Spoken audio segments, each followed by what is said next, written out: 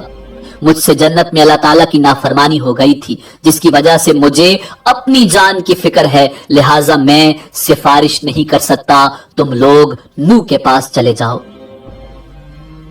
لوگ حضرت نوح علیہ السلام کی خدمت میں حاضر ہوں گے اور اپنا مدعا بیان کریں گے. حضرت نوح علیہ السلام بھی یہی کہیں گے کہ آج میرا رب اتنے غصے میں ہے کہ اس سے پہلے کبھی اتنا غصے میں نہیں تھا اور نہ اس کے بعد آئے گا. میں نے دنیا میں اپنی قوم کے لیے بد دعا کی تھی جس کے نتیجے میں وہ ہلاک ہو گئی. آج مجھے اپنی جان کی فکر ہے، میں سفارش نہیں کر سکتا، تم لوگ ابراہیم خلیل اللہ علیہ السلام کے پاس چلے جاؤ، وہ سفارش کریں گے. لوگ اللہ کے پیغمبر جد رسول حضرت ابراہیم خلیل اللہ علیہ السلام کی خدمت میں حاضر ہوں گے اور عرض کریں گے آپ اللہ کے نبی اور اس کے خلیل ہیں، اپنے رب کے حضور سفارش کر دیں. آپ دیکھ رہے ہیں ہماری کیا حالت ہو رہی ہے. حضرت ابراہیم علیہ السلام بھی وہی بات فرمائیں گے جو حضرت آدم اور حضرت نوح علیہ السلام نے کہی تھی. آج میرا رب اس قدر ناراض ہے کہ اس سے پہلے کبھی اتنا ناراض نہیں ہوا، نہ اس کے بعد ہوگا.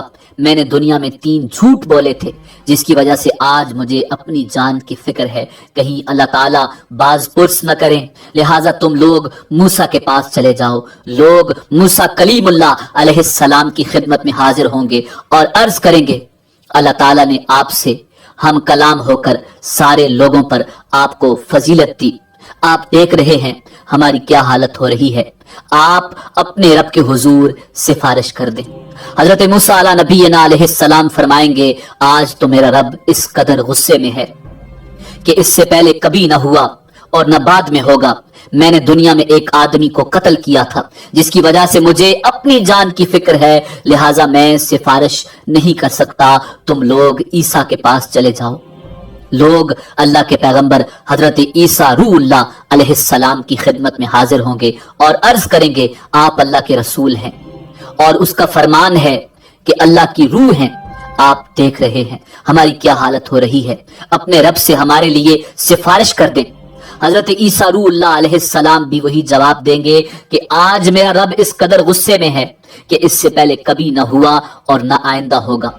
تم لوگ محمد ابن عبداللہ علیہ تحیت و ثنا کی خدمت میں حاضر ہو جاؤ، وہ تمہاری سفارش کریں گے. لوگ سید الانبیاء رحمت للعالمین شفیع المسلمین کی خدمت میں حاضر ہوں گے اور عرض کریں گے آپ اللہ کے رسول اور خاتم الانبیاء ہیں، اللہ نے آپ کے اگلے پچھلے سارے گناہ معاف فرما دیے ہیں. آپ دیکھ رہے ہیں ہماری کیا حالت ہو رہی ہے، اپنے رب کے حضور سفارش کر دیجئے کہ وہ ہمارے حساب کتاب کا آغاز فرمائے. رسول رحمت صلی اللہ علیہ وآلہ وسلم فرمائیں گے ہاں آج کے روز سفارش کے لائق میں ہی ہوں. چنانچہ آپ صلی اللہ علیہ وآلہ وسلم کو میدان حشر سے شفاعت کے بلند ترین مقام محمود پر پہنچا دیا جائے گا جو جنت میں عرش الہی کے نیچے ہوگا. وہاں پہنچ کر آپ صلی اللہ علیہ وآلہ وسلم اپنے رب کے حضور سجدہ میں گر پڑیں گے اور اللہ تعالیٰ کی حمد و ثنا بیان کریں گے. پھر جب اللہ تعالیٰ کا غصہ کم ہوگا تو خالق کائنات ارشاد فرمائے گا اے محمد سر اٹھاؤ اور سوال کرو دیے جاؤ گے، سفارش کرو قبول کی جائے گی. یہی شفاعت کبریٰ ہوگی. شفاعت کبریٰ کی منظوری کے بعد رسول اکرم صلی اللہ علیہ وآلہ وسلم مقام محمود سے میدان حشر میں واپس تشریف لائیں گے. اس کے بعد حق تعالی فرشتوں کی میت میں میدان حشر میں نزول اجلال فرمائیں گے. فرشتے زمین کے دور و نزدیک کناروں پر صف بستہ کھڑے ہوں گے. 8 فرشتوں نے اللہ تعالی کا عرش تھام رکھا ہوگا. عدالت الہی قائم ہو جائے گی. ملائکہ، انبیاء، اولیاء اور صلحاء کو بطور گواہ طلب کر لیا جائے گا. فرشتوں کو حکم ہوگا کہ وہ لوگوں میں ان کے نامہ اعمال تقسیم کر دیں. اہل ایمان کو سامنے سے اور دائیں ہاتھ میں نامہ اعمال دیا جائے گا اور کفار و مشرکین کو پشت کی طرف سے بائیں ہاتھ میں نامہ اعمال دیا جائے گا.